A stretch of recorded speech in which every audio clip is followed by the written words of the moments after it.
Your brain releases dopamine even without Netflix or Instagram. It just needs to feel that something fun is about to happen. And using this exact trick, I made my brain a fan of studying. In this video, you'll get 6 psychological hacks that will make your brain crave studying. Hack number 4 literally stretched my 5-minute focus into 2 hours. What's your most boring subject? Drop it in the comments. Don't skip any hack. This is a layer-by-layer dopamine setup. Hack 1. The dopamine loop trick. Ever wondered why studying feels so boring? Because your brain doesn't get a dopamine signal from it. Research says dopamine is released not on results, but on expectation. If your brain believes something good will happen after studying, it creates a reward feeling in advance. I added a small treat after every study session, tea, a reel, or a nap, and slowly my brain linked studying with rewards. Hack 2. Environmental anchoring.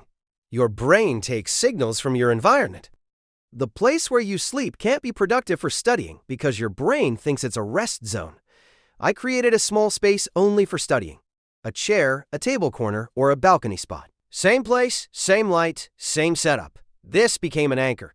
Now whenever I sit there, my brain automatically switches into focus mode.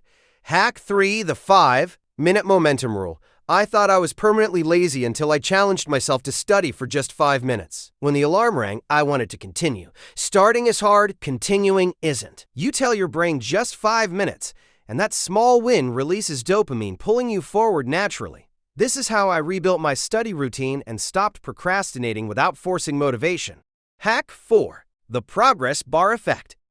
Apps like Duolingo, YouTube, and Zomato use progress bars for a reason.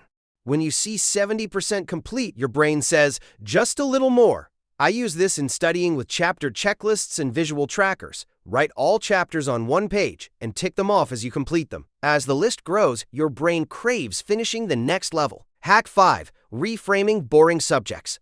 Do you have a subject that makes you sleepy just by seeing it? Mine was math. Instead of saying, I hate this, I said, interesting. It sounds silly, but that one word shifted my brain from escape mode to explore mode.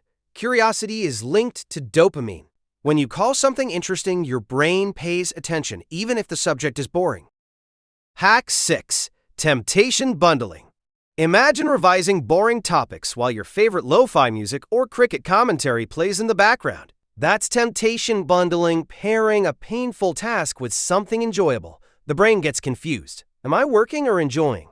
I only study boring subjects when I allow my special playlist. This stopped my brain from avoiding studying altogether. These were the 6 psychological tricks that turned my brain into a study junkie. Now, it's your turn. Pick one hack and start today. Small changes create big brain shifts. Tell me in the comments what topic you want next. Subscribe to Brain Explained Studio, where your brain actually learns how to work better.